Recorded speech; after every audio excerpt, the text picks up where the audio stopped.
Salut à tous, aujourd'hui petite vidéo tour de jardin 2019. Je n'avais pas filmé encore cette année, je vous emmène avec moi pour la visite du jardin. Au nord de la maison, on a toujours les marguerites qui commencent à ressortir. J'ai rempoté un petit peu. Au niveau du pot, j'ai mis du terreau. Vous avez le cycas qui se porte super bien, qui ne devrait pas tarder à refaire quelques feuilles. Pareil, j'ai remis un peu de terreau car il en manquait au niveau de la surface.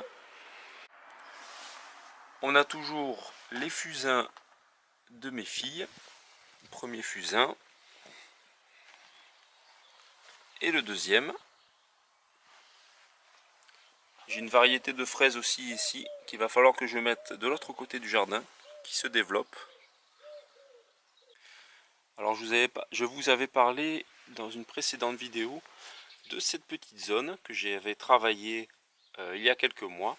Alors j'avais mis du rudbeckia qui est ressorti cette année. Donc ce sont des plantes vivaces assez vigoureuses sous nos latitudes.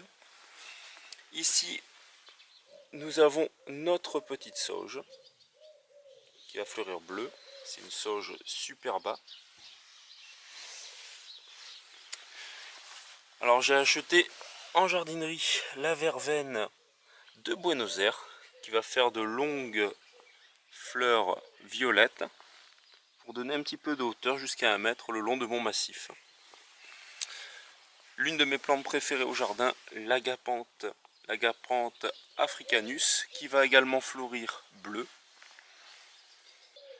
J'ai également acheté un pot pour mes succulents. J'en ai acheté un ici et les autres qui étaient déjà présents, qui ont fait de super grosses racines. Vous voyez, ça ressemble un peu à des tuyaux, je trouve ça sympa. J'ai mis un lit de gravier pour l'excédent d'eau, ici à celle-ci, qui va en train de monter à graines. Et derrière la bouture que j'avais faite il y a quelques temps. Là pour les petits succulents. Il y a quelques soucis qui poussent, hein. C'était un paquet de graines de fleurs différentes. Ici, il y a toujours le petit rudbeckia. Les anémones qui sont en pleine floraison. Il y en a peut-être une blanche là-bas qui est en train de boutonner. Sur ce terrain, il y aura les tomates, quelques haricots.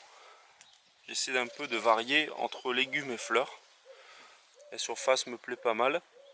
Et je vais tenter les haricots de ce côté, j'aurai un peu plus de place pour faire quelques rangs. Vous avez les iris au fond et les arômes.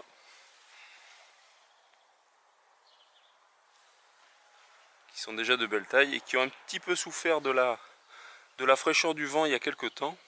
Mais qui ne devraient pas tarder à fleurir également. Avec le vent de ces derniers jours, un peu de casse au niveau du pot de cette succulent, il va falloir que je la rempote. Nous arrivons sur le massif autour de la terrasse. La lavande anglaise que j'ai retaillée, qui avait fait une petite bouture, je vais vous la montrer tout à l'heure. Et désolé, j'ai pas pu vous faire la vidéo du coup par rapport au vent. Ici ce sont les restes de tulipes. Vous avez également la sauge cassis, qui est une plante extra au niveau de la fleur comme de l'odeur. Vous avez l'œillet. Voilà. Encore quelques tulipes qui sont en fin de floraison. Il y avait la tulipe Dreamaway et l'autre variété dont je ne me souviens plus du nom. Il y en a une ici.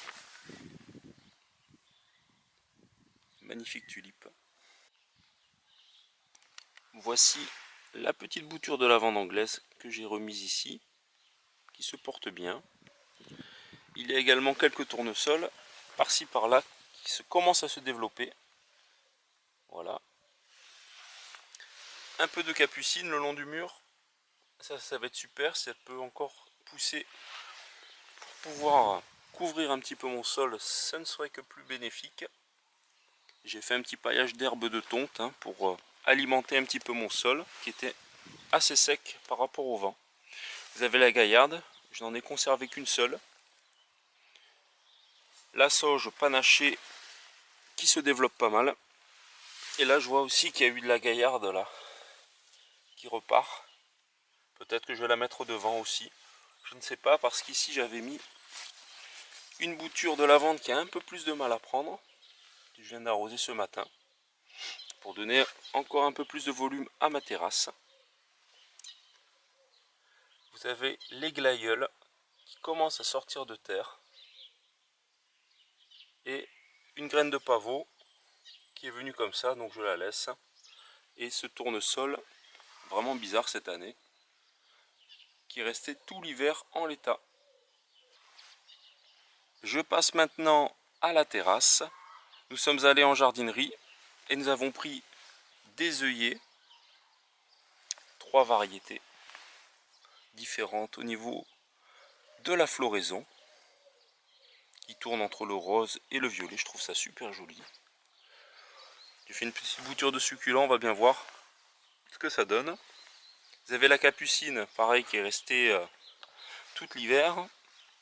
Je ne sais pas si vous vous souvenez, mais je vous mets le lien en haut à droite, qui s'était fait dévorer par les chenilles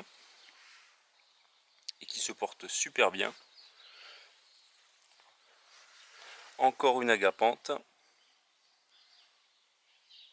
Je vous laisse admirer la floraison que ça va donner. Pareil, un second pot ici. Alors je viens d'arroser ce matin parce que c'était hyper sec. Celle-ci fait une floraison totalement différente, qui tourne au violet foncé. Le datura, un petit peu mal en point, mais qui repart. Et le succulent. Je passe maintenant à mes rosiers. Tiens, je viens de voir que les pucerons sont arrivés. Il va falloir que je fasse quelque chose. Je vais voir au niveau des coccinelles et de petits auxiliaires que je pourrais y introduire.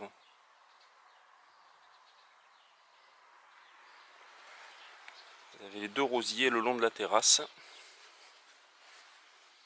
Superbe floraison blanche qui sent un petit peu moins que le rouge, mais qui est vraiment magnifique. Alors là, ce sont toutes les jonquilles. Vraiment gros développement cette année. Elles sont en fin de floraison, sauf pour certaines. Ça s'est un petit peu hybridé les unes aux autres. C'est ça qui est sympa avec ces fleurs. Voilà une ici. Celle-ci aussi. Je crois que j'en ai 3 ou 4 différentes. C'est vraiment sympa.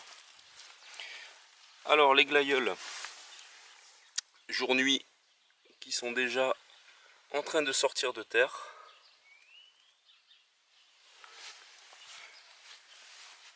Mais pour l'instant, les glaïeuls Halloween restent en suspens. Pour l'instant, c'est un peu tôt pour eux.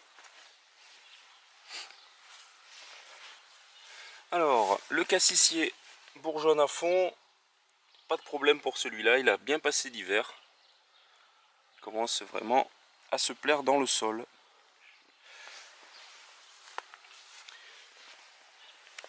Le fraisier grimpant Mont Everest, qui a bien passé l'hiver. Je l'ai paillé aussi autour. Il va falloir que je le laisse un petit peu grimper sur le grillage. Passons au parc à tortues. Donc là, il va falloir que je plante. J'ai du thym à planter et d'autres plantes. Ça fera vraiment bien quand tout sera un petit peu plus verdoyant. Alors passons au potager. Nous avons l'ail qui s'est bien développé. J'ai réalisé un semis dans une petite jardinière de persil. J'ai mis une plaque de pain au chocolat classique par-dessus pour faire petite serre et condenser un petit peu tout ça. La rhubarbe, elle, continue son développement. Elle a été un petit peu attaquée, mais elle se développe. Sous les cloches, nous avons la laitue Batavia. Voilà, je vous filme un petit peu au travers, parce qu'elle est en train de se développer sous ces petits dômes et qui sont fixés au sol. Vous voyez, pas mal de salades à démarrer. Donc 2 dômes de Batavia et un dôme de laitue. On en voit une petite là qui a un peu plus de mal. Je pense que c'est lié au paquet que j'avais acheté en grande surface. Et vous voyez, ça condense vraiment pas mal. Il me restera plus qu'à les repiquer. Sous ma serre plastique, j'avais mis des laitues Apia. Ça n'a pas donné grand chose. Donc les dômes, je trouve que c'est vraiment l'idéal, surtout que c'est en pleine terre. Donc il y a vraiment le contact terre, eau, soleil qui se fait vraiment naturellement. Et là, j'ai vraiment pas de résultat. Et on a deux ou trois, voilà, trois rangs de radis. J'ai laissé ouvert pour aujourd'hui, j'ai arrosé un petit peu. Qui se développe. Donc je pense que cette serre va surtout servir aux radis. Ce sont des petites cultures hors sol qui se plaisent super bien. Et les laitues, je vais les laisser sous les petits dômes. Les fraisiers qui ont été nettoyés et que j'ai arrosé encore ce matin, qui ne devraient pas tarder à me faire des fleurs. Ce sont des fraisiers remontants. Je trouve que ce sont des variétés intéressantes car elles produisent plusieurs fois des fraises dans l'année. Le jasmin en mitoyenneté se développe bien. Là, je ne vous ai pas montré le groseillier. Voilà. Désolé pour le reflet de l'ombre, mais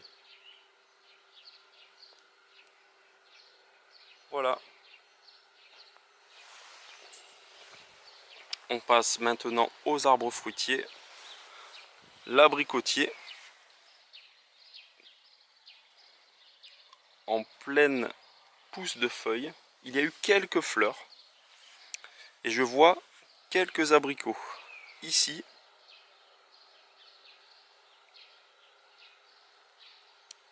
Et ici. Par exemple. Donc on va le laisser tranquille en espérant que le vent ne fasse pas trop de dégâts. Parce qu'il y a eu quelques fleurs. Cet arbre.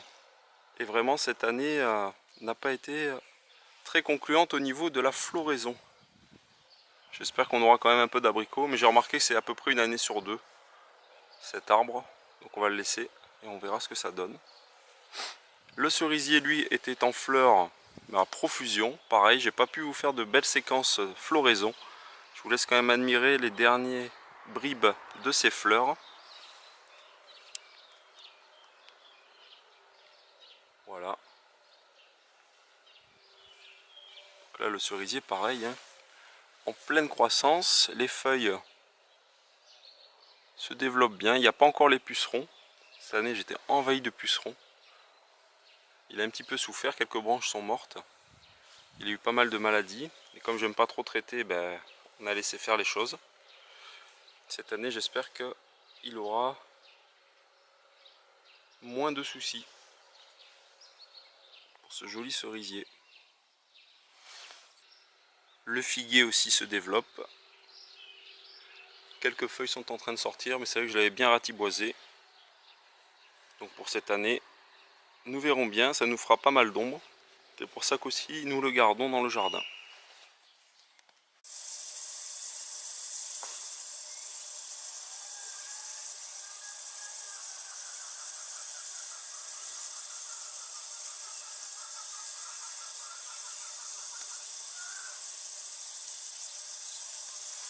Voilà, se termine la petite vidéo tour de jardin pour le mois de mars 2019.